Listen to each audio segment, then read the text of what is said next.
Então, esse eu da traição, nós todos temos. Nós temos todos os tipos de eus possíveis. A diferença entre nós é que uns têm ressalta mais um e em outras pessoas ressalta mais outro defeito. São as características. Aí então determina as características de cada pessoa. E isso é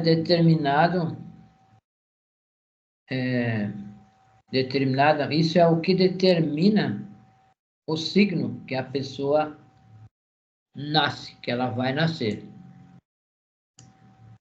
É de acordo com os Zeus, porque em determinado signo a pessoa vai, os Zeus vão aparecer, que a lei sabe que tipo de eu uma alma tem quando vai nascer. Então, ela manda naquele signo correspondente, onde os Zeus que ela tem vão se manifestar para ela poder trabalhar. Então, é tudo muito controlado. Isso já é pré-estabelecido quando a pessoa desencarna. Se ela tem uma outra existência em haver, já é previsto tudo isso aí direitinho. O dia que ela vai nascer. E o ano, tudo. Se talvez muitos, milhares de anos às vezes. Agora, por esses tempos, estava assim em torno de 100 anos de um nascimento a outro. Mas isso não podemos ter como real, porque é uma observação que a gente faz, mas cada um vai ver a sua. Então, os Zeus nós temos todos.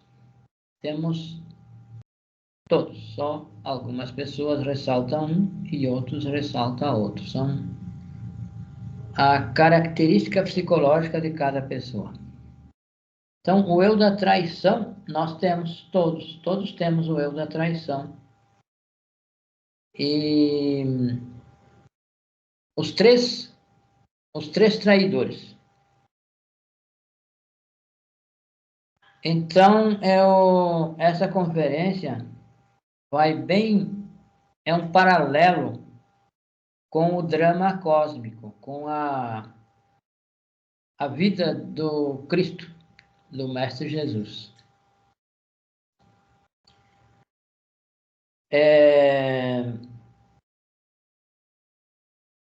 Sempre vai aparecer o eu da traição. Ele funciona da seguinte forma: o eu da traição.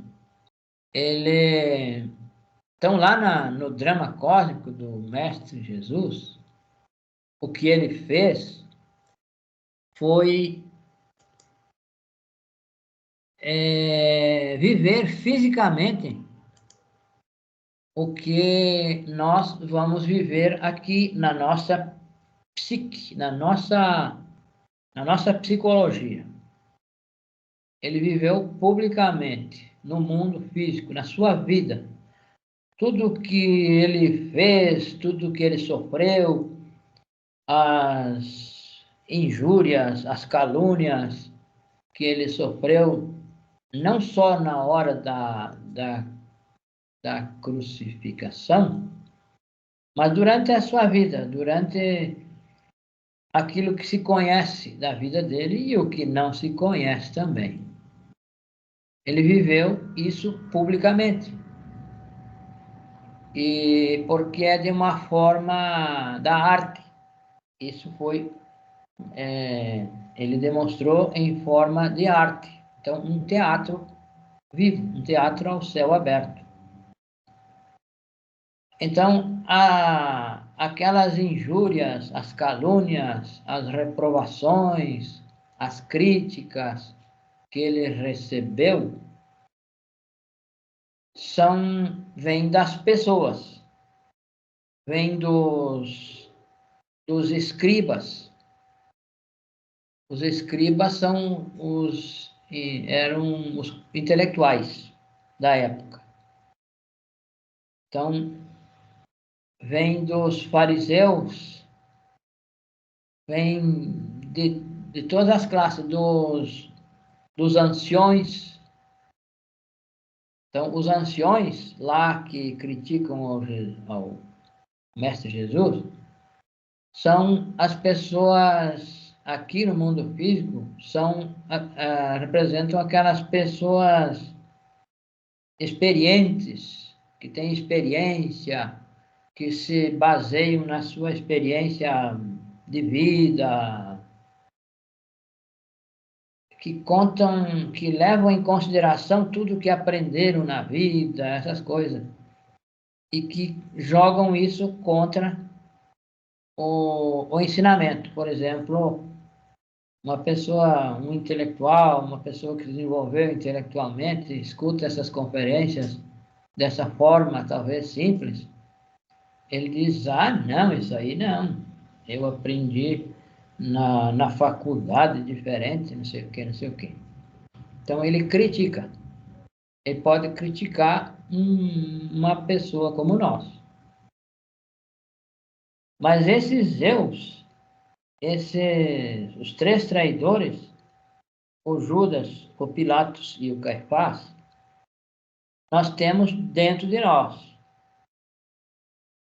E as pessoas que lá no drama cósmico, lá no teatro que o Cristo viveu, eram as pessoas físicas, dentro de nós são os nossos Zeus, que são pessoas. Dentro de nosso mundo interior, os nossos Zeus são pessoas. Cada um tem a sua forma de pensar, a sua forma de agir. Cada defeito tem os seus conceitos e preconceitos, que todo conceito é um preconceito. Então, nós queremos fazer o trabalho, tem uma parte de nós que quer, a nossa essência quer, mas tem outra parte que são os eus que não querem, que jamais o eu vai querer se suicidar. Ele não vai querer se suicidar para nos liberar, para deixar nós livres. Então, essas desculpas sempre vêm dos eus psicológicos. Então, o Judas, lá no drama cósmico, ele traiu o Cristo porque ele entregou o Cristo lá aos romanos. Ele disse, aquele que eu beijar esse é o Cristo, esse é o cara que vocês procuram. Porque eles não sabiam, a gente acha que os que iam crucificar ele, os romanos, né? Conheciam ele bem? Não, eles não conheciam, naquele tempo não tinha informação, não tinha essas informações que nós temos hoje aqui, nem perto. Então eles sabiam que existia um, mas era um cara, um esquisito que eles queriam pegar e queriam matar. Então foram perguntar para o Judas. E o Judas disse para eles, para se esconder, para não dizer que ele mostrou com o dedo, é esse aqui, ele disse para eles, aquele que eu beijar é aquele. Esse é o que vocês procuram. Aí ele foi e beijou. Então ele traiu. Então, para que haja traição, para nós entender o que é traição mesmo, para que haja traição, deve haver um pacto, deve haver um acordo entre duas pessoas. Uma combinação, um combinado, um trato. Se eu combino com vocês de vir aqui da conferência e eu não apareço, é uma traição. Se eu combino com um amigo qualquer de nos encontrar para ir em qualquer lugar, seja lá o que for, e não vou, e não dou nenhuma satisfação, porque pode haver um contratempo que eu não possa ir, né? Mas eu posso ligar para a pessoa e dizer, ó, não vou poder ir alguns minutos antes, ou quando perceba que não vou poder chegar, eu aviso. Então, se eu não falo nada, é traição. Então, por exemplo, também, quando uma pessoa, um noivo, né, promete viver a vida toda com a, a noiva, já casando, né, e promete, faz aquela promessa de viver até a morte. E dali a um tempo, às vezes muito pouco tempo, né, se separa. Então, é traição. Então, houve traição. Então, traição é quando rompe um laço, um combinado, um acordo, um trato. Então, é traição. Então, o Judas, ele entregou o Cristo. Entregou o Cristo de forma de teatro. E o Judas, o mestre Judas, não é um traidor. Ele lá, a pessoa, Judas, o mestre, não é um traidor. Então, eles viveram aquele drama ali, de forma teatral, para deixar o ensinamento vivo para nós, para a humanidade, né? Então, o, o Judas é o demônio do desejo, do desejo. Lá ele representa o demônio do desejo. Porém, esse demônio do desejo está dentro de nós. O demônio do desejo está dentro de nós. Então, esse nosso Judas interno, nosso Judas interior, que trai o nosso Cristo interior, no nosso mundo interior. Quando nós temos um desejo de qualquer coisa, desejo de qualquer um dos defeitos, e deixamos esse desejo passar adiante. Então, o, o Judas é o primeiro, né? É o que coloca o desejo. Depois, se nós não trabalhamos o desejo, porque no desejo está o fogo. E é preciso que o desejo venha em nós. É preciso nós sentir o desejo para nós ver que temos esse desejo e poder matar. Então, se esse desejo não aparece em nós, se a tentação não vem, nós nem vemos o defeito, daí passando o tempo não vemos o defeito. Então não vamos poder matar. Então o desejo é fogo. Então a tentação é fogo. Mas não quer dizer que nós temos que cair na tentação. Nós temos que triunfar sobre a tentação. Então tem um dito, uma frase sábia que diz: o desejo é fogo, porém o triunfo sobre o desejo é luz. Então é preciso que nós tenhamos o desejo. É preciso que o defeito ponha a cabeça de fora para nós ver e matar ele. Porém, se nós não matamos, não pedimos a morte, não percebemos através da autoobservação, ou percebemos e fazemos vista grossa, como se diz, aí então entra Pilatos. O Pilatos lá fez o papel lá no drama cósmico, do demônio da mente. Então, aqui, Judas é o do desejo. Aparece o desejo e tem alguns minutos, alguns segundos, e já, então, se nós não resolvemos o problema aqui no desejo, não pedimos a morte, vai para a mente, começa a raciocinar, começa a pensar, será que eu vou, será que eu não vou, será que eu faço, será que eu não faço, por que faço, por que não faço? Então, é a mente, aqui, ó. O Pilatos é o demônio da mente, que fica raciocinando, fica avaliando. Então, se nós vimos o desejo, imediatamente nós devemos saber que tem que morrer. Temos que analisar isso, já colocar ele sobre aqueles 3 filtros. É verdade? É útil? E é bom? Se não é, nós temos que resolver isso aqui já.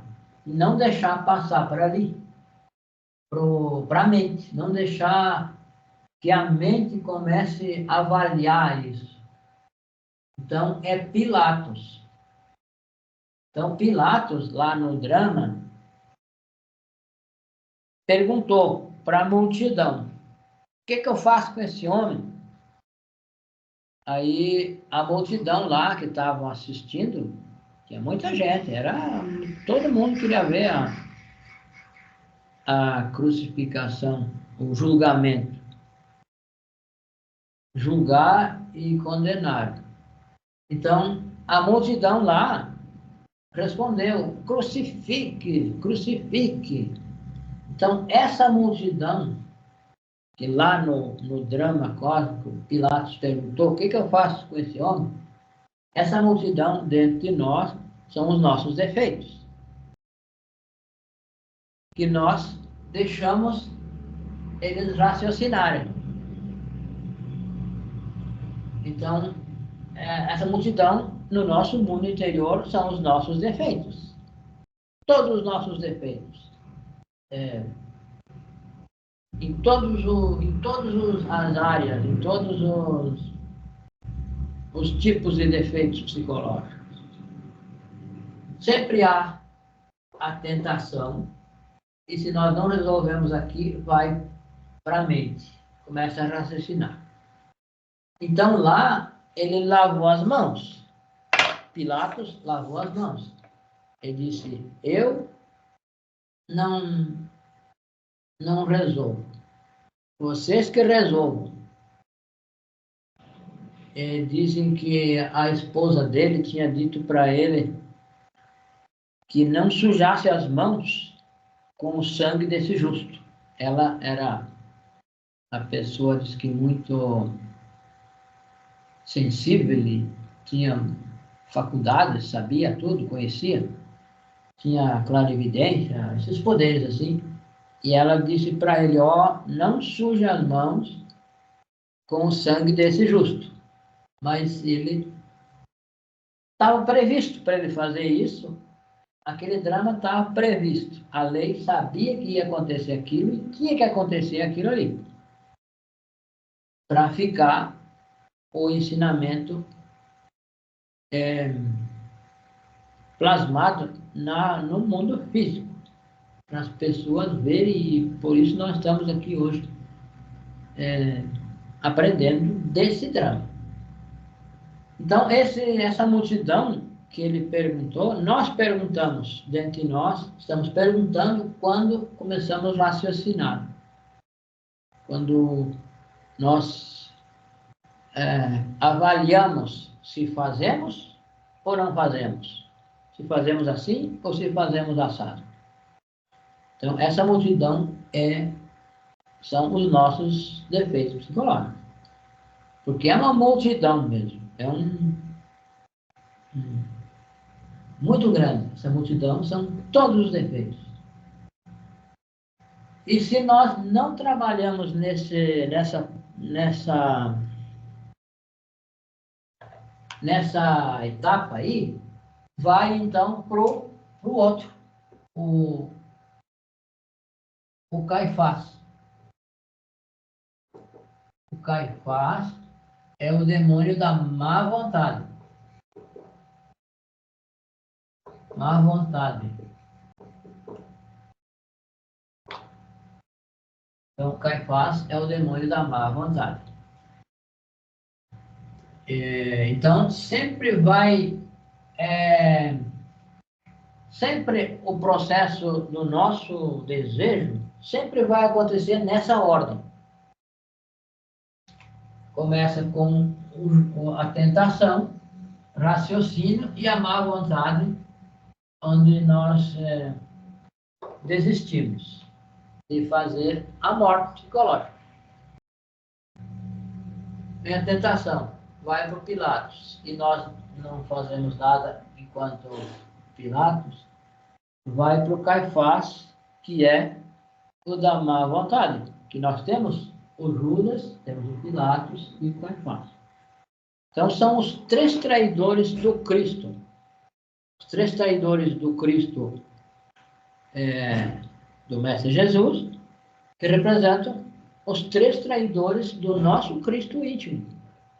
Porque nós temos o nosso Cristo íntimo, que nós temos que fazer nascer. Esse Cristo tem que nascer dentro de nós. Então, o drama não começa ali, quando Judas entrega o Mestre Jesus para os romanos lá. O drama cósmico começa quando nós, toda a nossa vida, nós estamos traindo Cristo, sempre. Antes de conhecer o ensinamento, traíamos. E depois de conhecer os ensinamentos, também nós traímos o Cristo. Traímos o nosso Cristo íntimo. Porque nós conhecemos o trabalho, conhecemos a autoobservação, a morte, e não praticamos. Às vezes nós praticamos, uns mais, outros menos. Mas então a traição ocorre, sempre ocorre dentro de nós. Então o Cristo lá sofreu lá no mundo físico, desde que ele apareceu lá com o menino, ele sofreu. E ele sofreu quando ele andava nas peregrinações por lá, que ele andou 3 anos por lá. Então ele sofria as calúnias, as difamações, aquilo tudo. E ele foi sofrer mais ainda com a morte, com a crucificação. Aí foi o fim. Então o nosso Cristo íntimo, aquela partícula que nós temos, aquele átomo, nós temos um átomo do Cristo no nosso interior. Então, é a partir desse átomo que nós vamos ampliar esse Cristo. Nós temos que reintegrar, temos que eliminar o defeito e retirar do defeito esse fogo, que é o Cristo. O próprio Cristo está preso nos defeitos psicológicos, nos nossos erros. Então, se nós não fizermos isso, nós estamos traindo o nosso Cristo íntimo. Estamos traindo o Cristo interior, no nosso mundo interior. E ele sofre, o nosso Cristo sofre como sofreu o Mestre Jesus no mundo físico lá. Então, uma pessoa, alguém que resolve fazer o trabalho e que começa a mudar a forma de viver, mudar a forma de atuar, já não vai nas comilanças, já não participa de bebedeiras, de farras, essas coisas, as pessoas externas, os nossos amigos, já vão nos criticar. Ah, esse aí agora não sabe o que aconteceu, começam a criticar, querem que a pessoa continue vivendo do mesmo jeito que era antes. Os defeitos da pessoa sentem falta da nossa companhia. Que quem fazia companhia para eles é os nossos defeitos. O que atrai uma pessoa e a outra são os defeitos. Nós temos amigos afins, com defeitos afins. Então, a nossa patota, podemos dizer, é semelhante, os defeitos semelhantes aos nossos, que nós atraímos e que somos atraídos. Então, atraímos pessoas semelhantes. E todas as pessoas que nós atraímos e convivemos são uma forma de nós perceber os defeitos que afloram. Não é nada por acaso. Uma pessoa que nós conhecemos é de propósito. Com ela, nós vamos aprender alguma coisa. O nosso defeito, um determinado defeito, vai aflorar e nós vamos poder trabalhar. Então, o nosso pai, o Lúcifer, que coloca a tentação, ele coloca a tentação, mas ele não quer que nós caia. Ele coloca a isca para nós poder ver a tentação e poder negar a tentação, negar a nós mesmos. Mas ele não quer, e quando a gente cai, quando a pessoa cai, o Lúcifer se entristece, porque não era aquilo que ele queria. Ele só queria nos provocar para nós ver o defeito e trabalhar, eliminar. E quando nós caímos, ele se entristece. Então, o Cristo sofre dentro de nós. É colocado aquela coroa de espinhos. Tudo aquilo acontece dentro de nós. Nosso Cristo íntimo sofre o mesmo que o Cristo Jesus sofreu lá. As injúrias, as calúnias, o sofrimento, próprio sofrimento da crucificação, o nosso Cristo íntimo sofre. Então, ele morreu na cruz.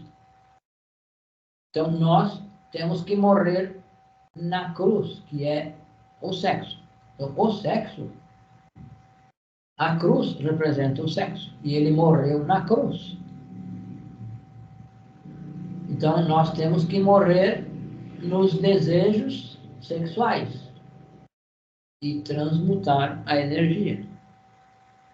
Não cair. Então,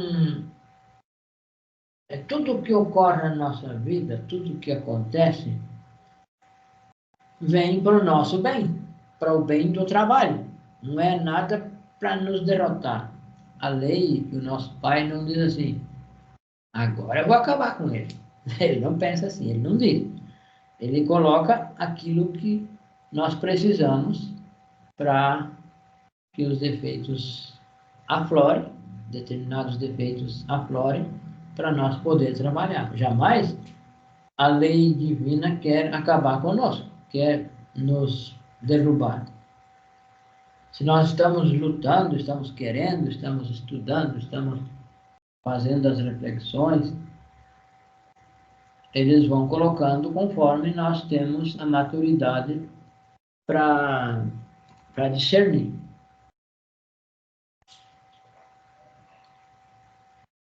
Então, o mestre Samael conta que ele tinha um amigo, um vizinho lá, um amigo, que criticava ele e insultava, falava mal dele, para ele mesmo. Então, ele ia lá na casa desse vizinho, desse amigo, para ele insultar ele, para o amigo insultar ele, para ele poder ver os defeitos, porque aí ele colocava os defeitos, colocam as unhas de fora, como se diz, né? E ele podia ver o que surgiu lá dentro dele quando o vizinho criticou tal coisa. Essa gnose de você não presta para nada. Falava assim de baixo nível, mas o mestre ia lá na casa dele, ver ele, para poder ouvir ele, os insultos, as injúrias, para poder os defeitos saírem e ele poder trabalhar. Então, se nós estamos em autoobservação, quando surge um insulto, uma implicação, qualquer coisa, se nós estivermos em autoobservação, isso é benéfico para nós. E se nós não tivermos em autoobservação, se nós tivermos esquecer do trabalho, se identificar, ou uma pessoa que não conhece o ensinamento, então esse conflito é um fracasso. E deixa de ser um fracasso e é algo bom quando nós estamos querendo fazer o trabalho e estamos nos auto-observando e querendo morrer. Então, é benéfico. Então, nós podemos, algo pode ser bom e pode ser ruim. Depende de como nós encaramos isso. Depende de como nós reagimos diante desse evento, dessa circunstância. É por isso que se diz há males que vêm para bem. Então, algo pode parecer mal, mas não é. Às vezes, se nós estivermos em autoobservação, tudo é bom, tudo é útil. O importante não é o que está acontecendo fora, não é o que vale, o que é importante, não é o evento fora, não é as brigas fora, as coisas. O importante é o que nós estamos sentindo aqui dentro, na hora desse evento. Esse é o importante. O nosso estado interior é o que é importante, e não o evento fora. Então, se nós estiver observando, nós vamos pegar já o Judas, já de começo, de chegada. Não vamos deixar passar por Pilatos, que daí já ficou mais forte. Enquanto está aqui, ele é mais fraco. Pilatos já é um pouco mais forte. E quando vai para Caifás, aí já a coisa desandou. Já, deixa acontecer. Então, é o defeito, é a evolução daquela reação dentro de nós. Então,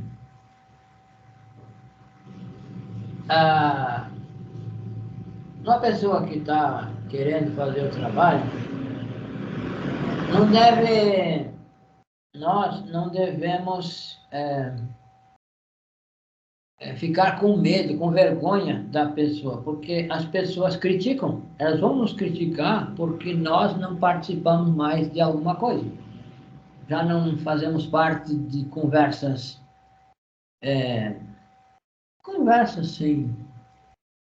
sem utilidade, ou conversas de palavras de baixo calão, por exemplo, que talvez antes nós participava disso, e quando nós conhecemos o ensinamento e percebemos que isso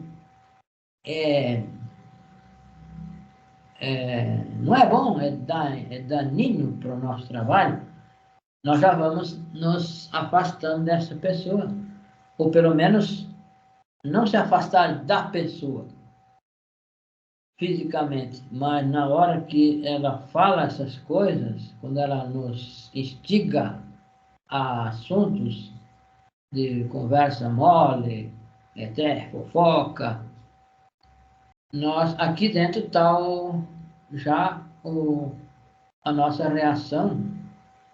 Nós ficamos com vergonha de não dar atenção para a pessoa, não dar continuidade ao assunto que ela vem. Então, nós vamos sentir um orgulho, uma vergonha, um medo, o que eu faço e agora? E às vezes acaba falando alguma coisa para agradar a pessoa, para a pessoa não ficar chateada. Às vezes a pessoa fala uma coisa e a gente fica em silêncio, deixa um pouquinho, passar um pouquinho e puxa outro assunto, fala outra coisa, a pessoa fica sem graça. Então, nós não devemos ficar com medo, com vergonha, com esse sentimento de querer falar algo para agradar a pessoa. Então, se nós fizermos isso, nós já estamos aqui, ó. Já estamos deixando passar para aqui, já passou para aí. Então, o Judas troca o trabalho, o Cristo lá e o Cristo aqui interno, o nosso Judas troca o nosso Cristo interno, nosso Judas interno, troca o Cristo por qualquer coisa, por moedas, por fama, por qualquer coisa, por amizades. Então, existem amizades interesseiras. Às vezes, nós queremos ser amigo de uma pessoa só porque ele talvez tenha um bom carro, uma boa casa, uma boa aparência, alguma coisa que ressalte. Nós queremos ter amizade com essa pessoa. Então, é amizade interesseira. Às vezes nem é material, não queremos nada dela, mas é só uma vaidade de ser amigo de fulano. Então, isso são detalhes que cada um vai descobrindo dentro de si. E, então, esses são os 3 traidores que são anti o Cristo. E estão dentro de nós. Esses 3 traidores estão dentro de nós, eles são anti-Cristo. Eles são o nosso anticristo. No nosso mundo interior, eles são o anticristo. Então, existe muita confusão aí nas religiões, vivem debatendo quem é o anticristo. É o Putin, é o John Biden, antigamente era o George Bush. Então, eles começam a procurar pessoas. Quem é o anticristo? O anticristo não é uma pessoa.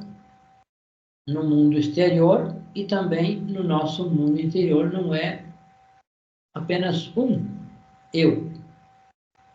Todos os eu são anti-Cristo. Eles são anti o Cristo. Eles lutam contra o Cristo. E o Cristo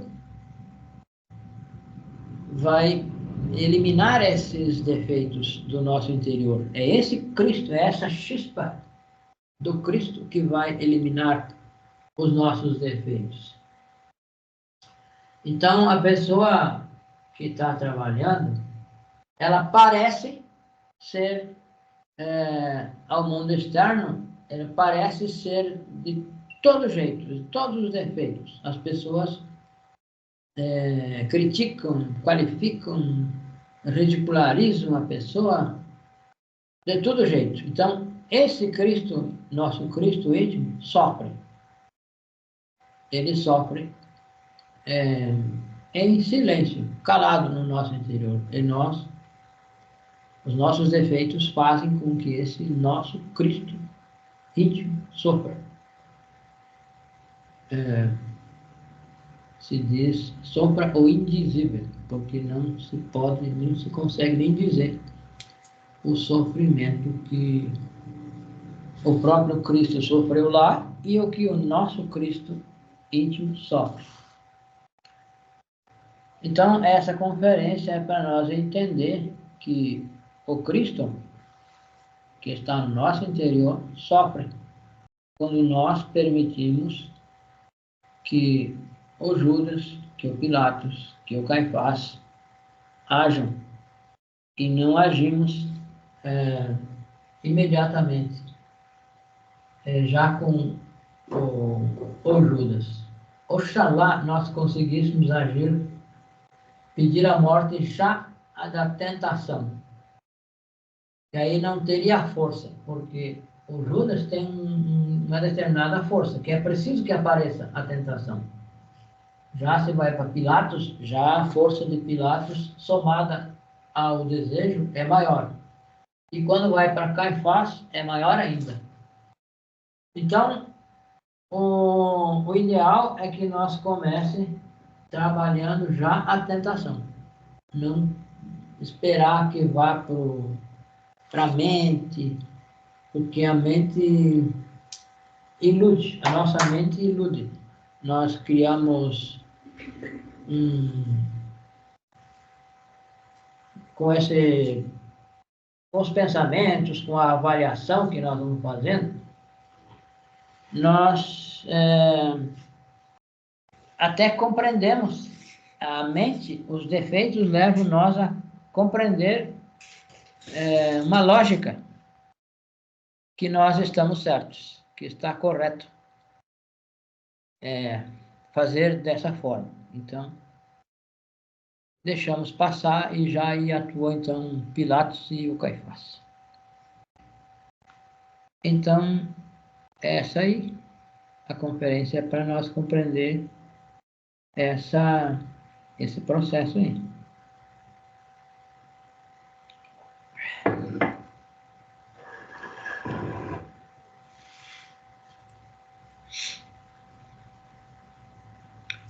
Pedro, então esse processo seria o processo que o defeito passa para atuar, né?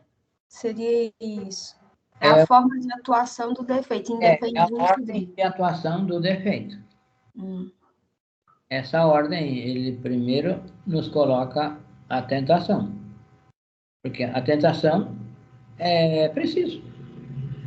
Senão, como é que nós vamos saber? Como é que o nosso pai vai saber que nós agimos dessa ou daquela forma? E é para nós saber também. A tentação vem para nós saber, porque eu digo que é mais para nós saber do que para o nosso pai, porque o nosso pai já sabe. Então, é uma prova que o nosso pai torce que nós ganhemos sempre. E nós, é uma prova para nós saber. Depois, se nós caímos na tentação, nós vamos talvez refletir na hora da reflexão e vamos ver, poxa, errei aqui. Então, é para nós saber que erramos ali. Entendi. É uma prova, mas é mais para nós do que para qualquer outro. Não, porque assim, eu vou ser sincera, eu nunca peguei, né, vamos falar assim, a Bíblia para ela entender o que a gente sabe, né, a gente sabe das histórias em filme, do que a gente vem ouvindo, né? E então por isso que aí para associar, eu estava tentando associar aqui conforme fui ouvindo. E teve uma vez que eu estava do nada, né? Eu comecei a assistir uma série que tinha, né? Nossa, tinha umas coisas que eu chego e arrepiava, porque assim, eu conseguia traduzir para a gente, sabe? Nossa, era que foi na parte. Depois, por fim, eu não consegui mais acompanhar e eu vi que não foi fazendo sentido, mas era uma série na TV mesmo, sabe? Como novela. que começou desde lá Adão e Eva e veio desenrolando a história, né? Então, assim, o pouquinho que eu sei mesmo é de ouvir falar e tudo. Mas é interessante saber que tem, então, um processo e da onde vêm os nomes, né? O que cada um representa. O que significa, né? Porque ele apresentou, a Loja Branca apresentou esse teatro para deixar claro para os iniciados da época e de sempre como é o processo, como acontece o processo da cristificação. Foi dessa forma, então se diz que para chegar à autorrealização nós temos que estudar e praticar os 4 pilares. Então o pilar da arte está aí. Mas não é muitas pessoas que entendem esse drama como a arte. Pelo menos não se fala muito, mas aí está a arte, o teatro. E ele teve coragem, o Cristo, o Mestre Jesus, de se entregar aos caprichos daquele povo, que ele sabia que ia acontecer aquilo. Quando ele veio ao mundo, ele sabia que ia acontecer aquilo, já estava tudo previsto. Não tem nada assim que foram resolvendo e foi acontecendo por acaso. Não, já estava previsto tudo certinho.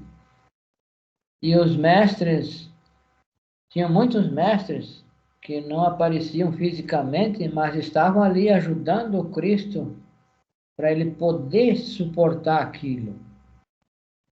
Tinham mestres que estavam acompanhando ele desde ocultamente assim, né, que não apareciam, mas que estavam ali ajudando ele. E ele sabia que eles estavam e ele enfrentou tudo isso, mas ele sabia o que ia acontecer.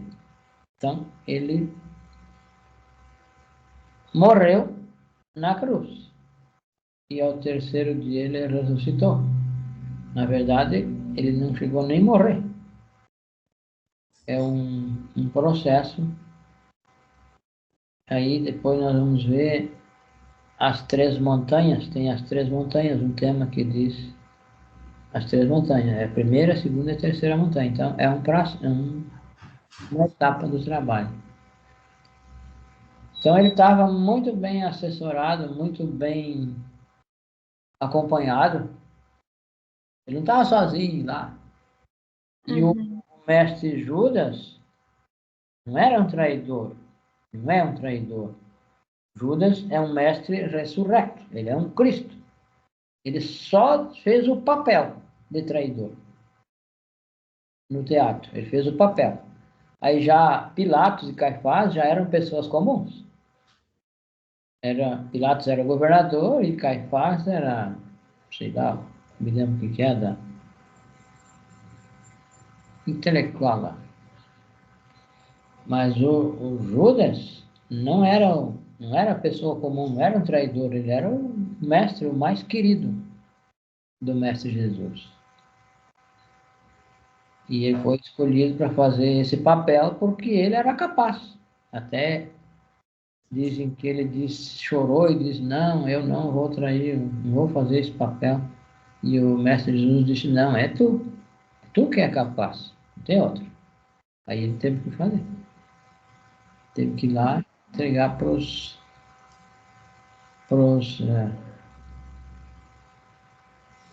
romanos.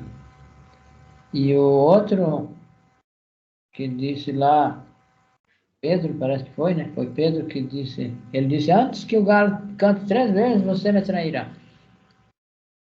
Aí foram atrás dele. Ele foi lá espiar lá o que eles estavam fazendo e chamaram ele, oh, vem cá, você é dessa turma aí? Ele disse, não, eu nem conheço esse homem. Saiu fora. Ele disse, eu nem conheço. Depois que ele se deu conta, poxa, o galo nem tinha cantado e eu traí o Cristo. Era para ele dizer, não, eu sou, é meu amigo, é meu companheiro, não, eu assumo, eu estou do lado dele. Não, ele disse, não, eu nem conheço esse cara aí. Então a gente faz assim também, né? Ah, esquece, não sou eu não, nunca vi não.